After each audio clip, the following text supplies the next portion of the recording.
It's just like you know that at 7:05 p.m. tonight, Faith passed away.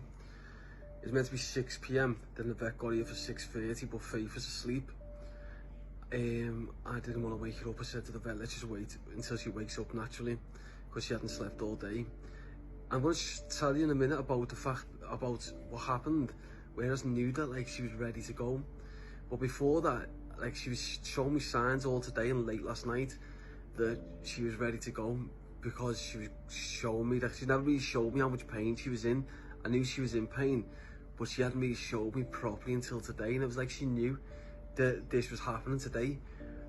And the mad thing was, last night I'd seen a shadow in the reflection of the door where the bathroom was open, and I didn't, it was like blatantly just a human shadow.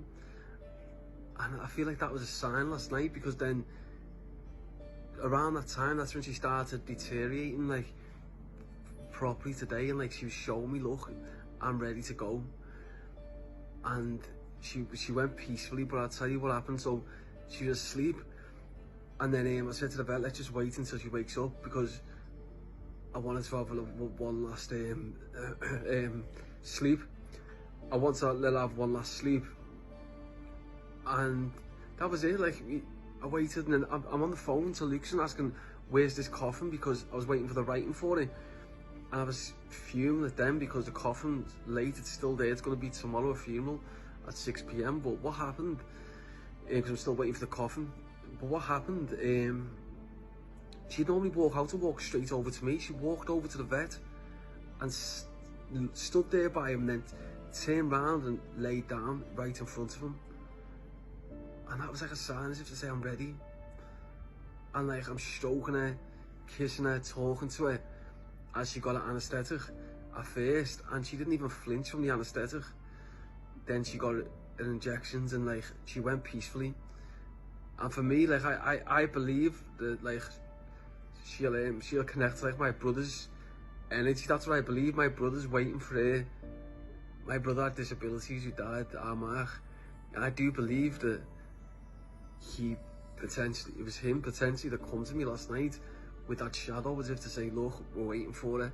And I do believe that she will connect to him, and he'll be taking care of her. I do believe that. A funeral's going to be tomorrow, 6 p.m. So tonight, she's going to be sleeping on my bed tonight. I'm going to spend one last night with her. The only thing I can be content with is the fact that we tried everything, like literally everything, and she knew we had tried everything. I was saying to her, look, all them months ago, while you're fighting for your life, I'll make sure that I fight for it. Then last night, she showed me signs that she was like, I'm ready, Sam. And then today, she was eating chicken and that today, but she was showing me signs like she was really sick, and she was showing me how sick she was, and she was no longer fighting.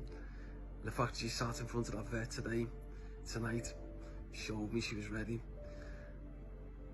And it's bittersweet, because she was a street dog, and she was on the crisp of a new life, and then she died of cancer and an infection which she couldn't beat.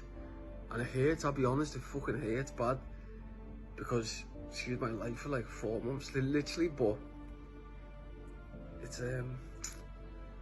one of the things, it's life. God help these dog meat traders, because the next mission is to capture these dog meat traders and give them some karma. That is the next mission from the T.P.R movement, and that's because of faith. But yeah, the funeral to be tomorrow, 6 p.m.